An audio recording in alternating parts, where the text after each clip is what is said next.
Okay, so picture this. It's April 1st, 2026. A massive, beautiful cruise ship heads out from Ushuaia, Argentina, carrying roughly 150 passengers from 23 different countries. Everybody is super excited, embarking on what's supposed to be the absolute trip of a lifetime, a journey out to the remote, icy islands of Antarctica and the South Atlantic. For those first few days, everything is picture perfect. People are mingling, hitting up parties, just soaking in the incredible views. But entirely unknown to anyone on board, an invisible killer is walking right alongside them. And this dream vacation, it's about to turn into an absolute, unprecedented nightmare. Let's dive right into this explainer. The escalation was terrifyingly fast. Just 5 days into the trip, a completely healthy 70-year-old Dutch passenger suddenly comes down with a severe headache, a fever, and some mild diarrhea. He heads down to the ship's doctor, probably thinking it's just a minor stomach bug, right? But within a day or two, he is literally gasping for air. His condition plummets so incredibly fast that by April 11th, he's dead. Fast forward a bit. The ship docks at St. Helena on April 24th, and his grieving wife gets off with his body to fly back home. But tragically, while she's waiting for a connection in South Africa the very next day, she collapses at the airport and dies on the 26th. Meanwhile, back on the ship, the nightmare is spreading. A German woman falls ill and dies just 4 days later. Passengers are dropping one by one, and nobody has a clue why. I mean, just imagine hearing that chilling announcement over the loudspeakers. You're stranded in the middle of the ocean, completely oblivious to whatever invisible pathogen is hunting people down. At first, passengers didn't pay much attention to that first death, assuming it was just an isolated, tragic heart attack or something. But as the body count started going up, that luxurious isolation of being out at sea suddenly transformed into this inescapable floating trap. So, what was going on? Well, when the World Health Organization finally identified the pathogen on May 2nd, they dropped an absolute bombshell. It was the Hantavirus. And the terrifying part? It carries a horrifying mortality rate of up to 50%. That's essentially a coin toss on your life. As soon as that news broke, global panic just erupted. The ship was stuck out at sea, practically transforming into a floating quarantine zone. News headlines exploded worldwide, and suddenly absolutely no country wanted to let this ship dock at their ports. I mean, would you want to risk bringing a 50% mortality rate to your shores? No way. And here is the absolute kicker. There is no FDA or WHO-approved vaccine for the hantavirus. There is literally no proven cure. If you contract this deadly pathogen, modern medicine can really only offer you supportive care. They can put you on a ventilator or dialysis to try and keep your organs running, but ultimately, it's a brutal, completely unassisted war between your own immune system and the virus. Now, while health officials worldwide are racing to contain this kind of biological threat, there's another massive disruption making headlines every single day right now, and that is artificial intelligence. AI tools have gotten so incredibly powerful that they can do hours of work in mere minutes. It's exactly why we're seeing layoffs and job losses globally right now. Most people think AI is just ChatGPT answering basic questions, but the reality? It has 100 times greater potential. It's being heavily integrated into massive company workflows. Work that used to require 10 employees is now literally being done by AI. Those who actually learn to harness this potential are going to have endless opportunities, and those who don't will simply be left behind. That is exactly why I've put together an AI masterclass for you. It's a 3-hour live workshop where I personally show up and teach you the 30 most useful AI tools out there today. The demo that usually drops everyone's jaw, learning to build a fully functional website without writing a single line of code. Websites that used to take weeks and cost millions of rupees can now literally be spun up in 5 minutes. Over 100,000 people have already attended, and last month's session was our best one yet, with 91% of attendees giving it a 4 or 5-star rating. The next session is coming up on the 31st of May, so definitely don't be late to join. It costs about the same as 2 movie tickets. You can grab the link down in the description or just scan the QR code to register right now. Okay, so getting back to our virus, how did this terrifying pathogen even get on that ship in the first place? Part 1. A 70-year medical mystery. To really grasp this modern nightmare, we've got to rewind a bit. This virus isn't exactly new. It first emerged on the global stage way back during the Korean War in the 1950s, sickening over 3,000 American and UN soldiers. They were hit with high fevers, vomiting, and severe kidney failure, leaving about 15% of the infected dead. For decades, military doctors were completely baffled. They even suspected it might be a covert chemical weapon.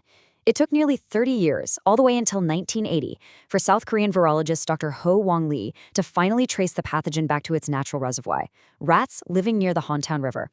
Then jump forward to a tragic 1993 outbreak in the American Southwest that entirely flipped the medical rulebook.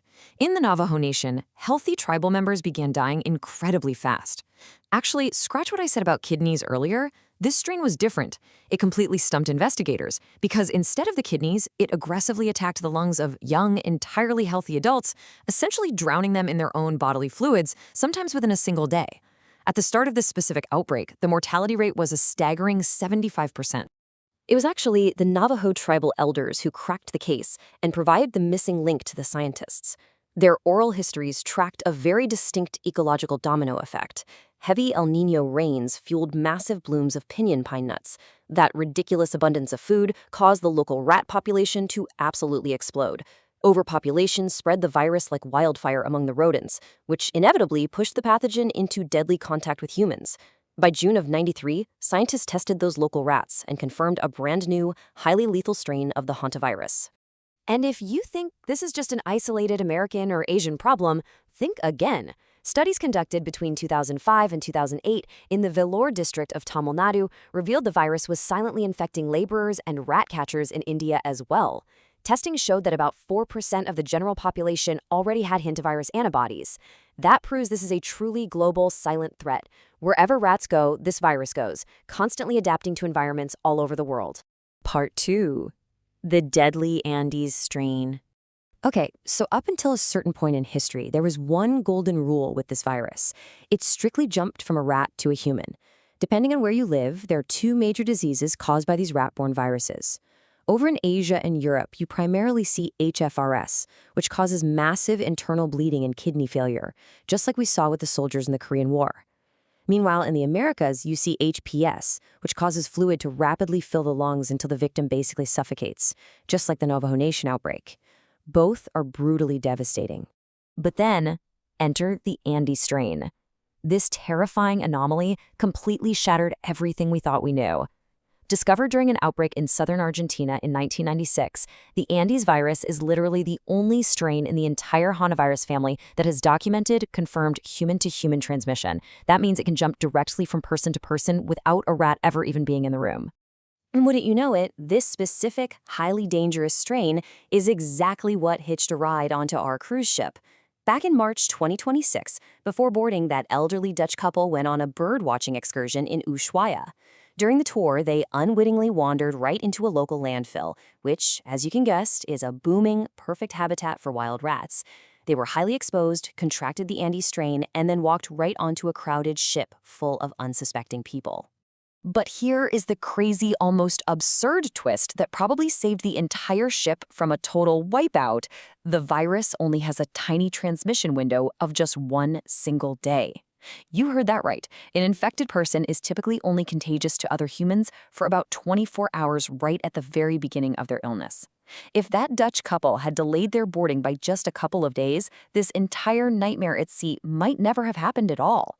But sadly, even with that incredibly short contagion window, the close contact environment of a cruise ship created the ultimate superspreader event. The final immediate toll? 10 confirmed cases and 3 dead. Numerous passengers had to be urgently, medically evacuated. Even after the ship finally found a port in Tenerife that would actually let them dock, patients were left fighting for their lives in intensive care units scattered all across the globe, in South Africa, the Netherlands, and Switzerland. Part 3. The next global pandemic. So naturally, when people hear human-to-human transmission and 50% mortality, panic is the immediate reflex. With a virus that kills up to half of the people it infects and completely lacks any cure or vaccine, you've got to wonder, are we staring down the barrel of the next global pandemic? Could a super spreader event on a random cruise ship trigger worldwide lockdowns all over again? Well, you can let out a huge sigh of relief here. A global pandemic is highly unlikely. First off, that incredibly tiny one-day transmission window makes it exceptionally hard for the virus to daisy-chain through a massive population. Second, and this is the absolutely crucial part, it isn't airborne like COVID or the seasonal flu. It requires intimate, prolonged physical contact, like sharing a bed or direct exposure to bodily fluids. Because of that, the World Health Organization officially deems the global risk to be very low. Part 4. How to protect yourself. Now, just because a global pandemic is unlikely doesn't mean you're totally off the hook. localized outbreaks remain incredibly fatal. And with another major El Niño weather event currently approaching, the risk of massive rat population explosions makes vigilance absolutely critical right now. Just like those Navajo tribal elders taught us, heavy rains bring abundant food for rodents. When rat populations explode, the virus surges right alongside them, making human contact so much more likely in the coming months. Protecting yourself literally just comes down to keeping rodents out of your space. It's that simple. Step 1, ensure there are absolutely no gaps or entry points around your house for mice or rats to squeeze through. Step 2, if you're ever cleaning out an old storage room, a dusty warehouse, or an abandoned space, always wear an N95 mask and protective gloves, especially if you spot any rodent droppings. And finally, maintain strict food hygiene. Never leave food sitting out, and secure your waste tightly so you don't inadvertently invite these silent carriers right to your doorstep. Because we completely lack any magic pill, vaccine, or cure for this devastating 70-year-old mystery, your awareness is quite literally your best and only defense. The hantavirus only makes global headlines when a dramatic, Hollywood-style event like a cruise ship outbreak happens, but make no mistake, it is always out there, quietly moving through the shadows. So I'll leave you with this final thought. Understanding your environment and practicing some very basic prevention can literally be the difference between a long, healthy life and a deadly encounter with a silent threat. Stay safe out there.